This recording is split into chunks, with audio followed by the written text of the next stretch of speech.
10ஆம் வகுப்பு கணிதம் அலகு 3 இயற்கணிதம் பயிற்சி 3.12 5வது கணக்கு பார்க்குறோம். 20 மீட்டர் விட்டமுள்ள ஒரு வட்டத்தின் பரிதியில் கம்பம் ஒன்று பொருத்தப்பட வேண்டும். ஏதேனும் ஒரு விட்டத்தின் இரு முனைகளில் பொருத்தப்பட்டுள்ள P மற்றும் Q எனும் கதவுகளில் இருந்து கம்பத்திற்கு இடைப்பட்ட தொலைவுகளின் வித்தியாசம் 4 மீட்டர் உள்ளவாறு கம்பம் நட முடியுமா? ஆம் எனில் இரு கதவுகளில் இருந்து கம்பத்தை எவ்வளவு தொலைவில் பொருத்த வேண்டும் அப்படின்னு கேட்டிருக்கிறாங்க. 20 மீட்டர் விட்டமுள்ள வட்டம். அப்ப PQ அப்படிங்கிறது 2 கதவுகள்னு கேள்வியிலேயே கொடுக்கப்பட்டிருக்கு. அது ரெண்டுக்கும் இடையேயான தொலைவு விட்டத்தோட மதிப்பு எவ்வளவு? 20 மீட்டர்னு கேள்வியிலேயே கொடுக்கப்பட்டிருக்கு. A என்பது கம்பத்தை குறிப்பிடும். அதை எழுதிக்கலாம். படத்தில் இருந்து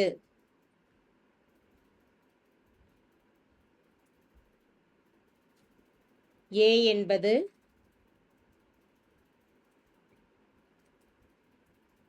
கம்பம் மற்றும் P, Q என்பது கதவுகள் என்க. வட்டத்தின் விட்டம் 20 மீட்டர் என கொடுக்கப்பட்டுள்ளது. விட்டம் அப்படிங்கிறது 2 கதவுகளுக்கு இடைப்பட்ட தொலைவு. தட் இஸ் PQ என்பது என்னது? 20 மீட்டர்.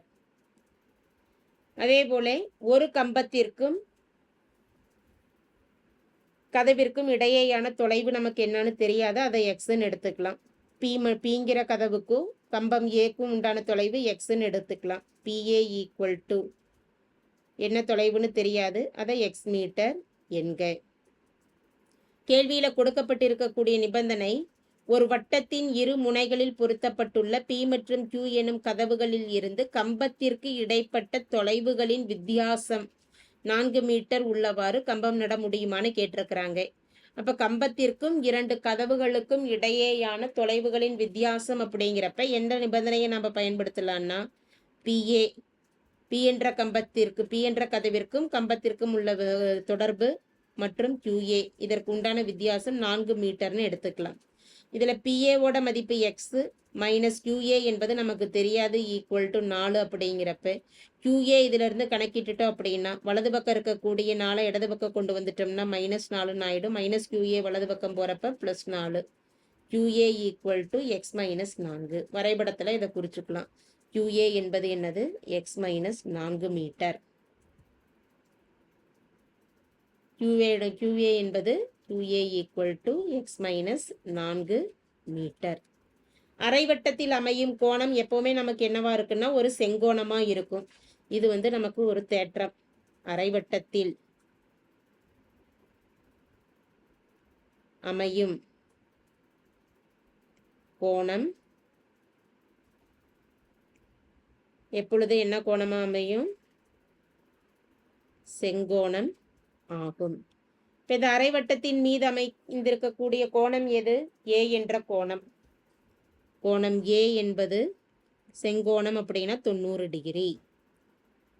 முக்கோணம் PA Qவில் பித்தாகரஸ் தேற்றத்தை பயன்படுத்துறோம்.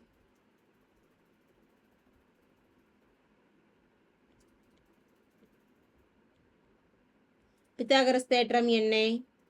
கர்ணத்தின் வர்க்கமானது மற்ற இரு பக்கங்களின் வர்க்கங்களின் கூடுதலுக்கு சமம். இதில் கர்ணம் என்பது PQ ஸ்கொயர் ஈக்குவல் டு மற்ற 2 பக்கங்கள் PA square plus QA square. மற்ற இரு பக்கங்களின் வர்க்கங்களின் கூடுதலுக்கு சமம். அந்தந்த இடத்துல மதிப்புகளை பிரதியிடுவோம். PQ என்பது 20 square equal to PA X square plus QA என்பது எக்ஸ் மைனஸ் 4 ஹோல் ஸ்கொயர். இதை சுருக்கலாம். 20 ஸ்கொயர் 20 பெருக்கல் 20 2 4 400 equal to x square plus x minus 4 whole ஸ்கொயருக்கு எதை பயன்படுத்தலாம்? A minus B whole square ஃபார்முலாவை பயன்படுத்துகிறோம். A square minus 2AB plus B square. So அப்போ A ஸ்கொயருக்கு எக்ஸ் ஸ்கொயர் மைனஸ் 2AB. ஏவையும் பியையும் பெருக்கிக்கிட்டோம்னா எக்ஸ் பெருக்கல் 4 அதை ஒரு 2ஆல் பெருக்கிக்கிட்டோம் அப்படின்னா 8x plus B square. B ஸ்கொயருங்கிறது 4 square. 400 equal to x square plus x square 2x square minus 8x plus 2 square 4 square 16. அனைத்து மதிப்புகளையுமே ஒரே பக்கம் கொண்டு போயிடலாம். இதில் 2x² வலது பக்கம் ப்ளஸில் இருக்கிறதுனால +400 வலது பக்கம் கொண்டு போயிட்டோம்னா -400ன்னு ஆகிடும். அப்போ இங்கே 0 = 2x² - 8x + 16 -400. 0 = 2x² - 8x 400 - 16 அப்படிங்கிறப்ப 384. 400 பெரிய எண்ணுங்கிறதுனால அதற்குரிய குறி -384 அப்படின்னு கிடைக்கும். இடது பக்கமும் வலது பக்கமும் இடம் மாற்றி எழுதிக்கிட்டோம் அப்படின்னா 2x² - 8x -384 = 0. அனைத்து மதிப்புகளுமே 2ஆல் வகுப்படும் அப்படிங்கிறனால ஒரு 2ஆல் வகுத்துட்டோம் அப்படின்னா 2x² / 2 -8x / 2 -384 / 2 = 0. 2 2 கேன்சல் ஆகிடும். ஒரு முறை 1 2 2 4 2 8 1 2 1 2 மீதி 1 9 2 18 2 2 4. அப்போ மீதி என்ன இருக்குது? x² / 1 x² -4x -192 = 0. இது இருபடி சமன்பாடு. x² கீழ் 1 மாறிலி உறுப்பு -192 ரெண்டையும் பெருக்கிக்கிட்டோம்னா -192 பெருக்கிறப்ப -192 கூட்டுறப்ப என்ன வரணும்? -4 வரணும். எந்த இரண்டு எண்கள் எடுக்கலாம்னா 16 × 12 கூட்டுறப்ப -4 வரணும். அப்படிங்கிறதுனால 16க்கு மைனஸ் குறியும் 12க்கு ப்ளஸ் குறியும் கொடுத்துடலாம். x² கீழ் 1 இருக்கிறதுனால காரி பிரித்து எழுதியிருக்கக்கூடிய எண்கள் அப்படியே எழுதிடலாம். x - 16 × x + 12 = 0. தனித்தனியாக பிரிச்சுக்கிட்டோம் அப்படின்னா x - 16 = 0 x + 12 = 0. -16 ஆனது வலது பக்கம் போகிறப்ப +16 +12 ஆனது வலது பக்கம் போகிறப்ப -12. இதில் x என்பது தொலைவை குறிப்பிடுது. கதவிற்கும் கம்பத்திற்கும் இடையேயான தொலைவு அப்படிங்கிறது நமக்கு மைனஸில் குறிப்பிட மாட்டோம். x = -12 என்பது ஏற்புடையதல்ல. இப்போ x = எந்த மதிப்பு மட்டும்தான்? 16. x ஆனது p என்ற கம்பத்திற்கும் p என்ற கதவிற்கும் கம்பத்திற்கும் இடையேயான தொலைவை குறிப்பிடுது. அப்போ PA = எத்தனை? 16 மீட்டர். அதே போல் q என்ற கதவிற்கும் கம்பத்திற்கும் இடையேயான தொலைவு எதை குறிப்பிடுது? x - 4. xக்கு 16 - 4ன்னு கொடுத்துட்டோம்னா மதிப்பு என்னது? 12. அப்போ PQAவோட மதிப்பு எதற்கு சமம்? 12 மீட்டர். இந்த ரெண்டுக்கும் இடையேயான வித்தியாசம்னு பார்க்குறப்ப 4 மீட்டர்னு வந்துடுது. அப்போ 4 மீட்டர் தொலைவில் கதவுகளில் இருந்து கம்பத்திற்கு இடைப்பட்ட தொலைவுகளின் வித்தியாசம் 4 மீட்டர் வருமாறு நம்மளால் நட முடியும். அந்த நிபந்தனையை எழுதிடலாம். P மற்றும் Q என்னும் கதவுகளில் இருந்து கம்பத்திற்கு இடைப்பட்ட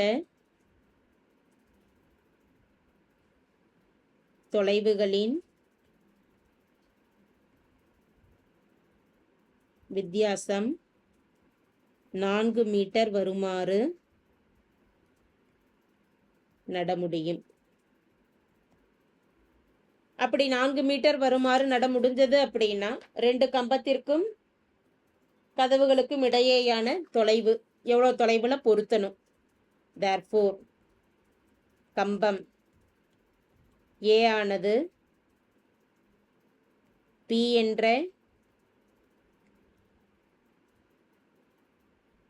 கதவில் இருந்து 16 மீட்டர் தொலைவிலும்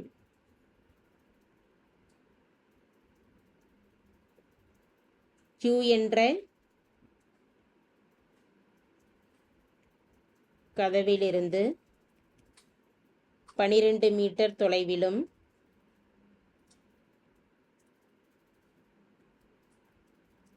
அமைக்கலாம். தேங்க்யூ.